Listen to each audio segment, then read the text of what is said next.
नमस्कार. मी सचिन नामदेव गायकवाड. माझी नुकत्याच राज्यसभा 2024 मध्ये रँक 21 आलेली आहे. मी आज इथे तुम्हाला काही गोष्टी सांगू इच्छितो. माझा प्रवास सांगतो. माझं शिक्षण MSc बायोकेमिस्ट्री सेट क्वालिफाईड असून त्याआधी माझी नुकतीच संरक्षण अधिकारी निवड झाली होती आणि या राज्यसभेमध्ये 21 रँक आहे. आता हा जो प्रवास होता माझा एकंदरीत 3 इंटरव्ह्यू, 5 राज्यसभा मेन्स आणि काउंटलेस असणाऱ्या कंबाईनच्या एक्झाम्स. हा सर्व जो प्रवास होता या प्रवासामध्ये मला एक गोष्ट शिकण्यास भेटली. ती अशी होती की तुम्ही कन्सिस्टंट राहा अभ्यासामध्ये.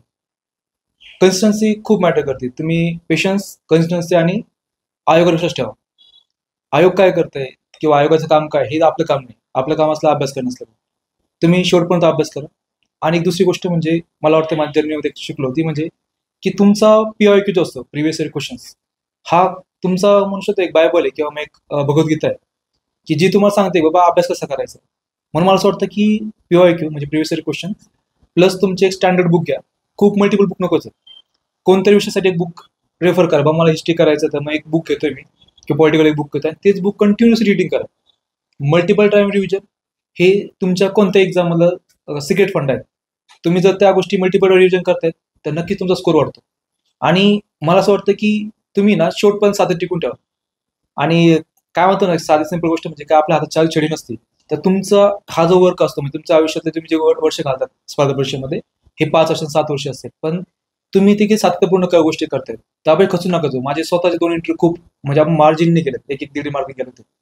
पण त्या काळात तुम्ही त्या फील्डमधून शिका की मला फील्डवर काय भेटलं होतं, म्हणजे चुका मी कशा टाळल्या पाहिजे किंवा मग मी आतापर्यंत चुका काय केल्यात, आता रिक्टिफाय कशा करायच्या. तर यासाठी मला वाटतं की आपण स्वतःचं अवलोकन केलं पाहिजे. म्हणजे मला वाटतं की गायडन्स प्लस तुमचं PYQ आणि तुमचे रेफरन्स बुक हे ठरवून घ्यायचे आणि तेच मल्टिपल टाइम रिव्हिजन करायचे.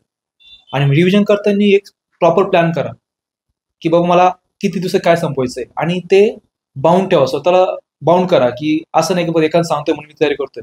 हे तुमच्या मनातून आल्या पण गोष्टी. मला जर एका महिन्यामध्ये हे सब्जेक्ट संपवायचे किंवा मला एवढा अभ्यास करायचा आहे, मला मल्टिपल टेस्ट सोडवायचे आहे.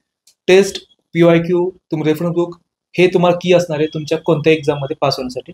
आणि मला वाटतं की हे सुद्धा माझ्या आयुष्यामध्ये खूप महत्त्वाचं ठरलं. त्यासोबत माझे आई वडील असतील, माझे मित्रपरिवार असेल की ज्यांनी मला अतिशय संघर्षाच्या काळामध्ये मदत केली. त्यामुळे देखील मला नक्कीच खूप चांगला एक रँक मिळण्यासाठी मदत झाली. तुमच्या सर्वांचे खूप खूप आभार. आणि तुम्हाला मला वाटतं की मला वाटतं पुढच्या वर्षी तुम्ही देखील रँक 1 किंवा रँक 2 मध्ये दिसाल. मी अपेक्षा आशा बाळगतो. Thank you so much.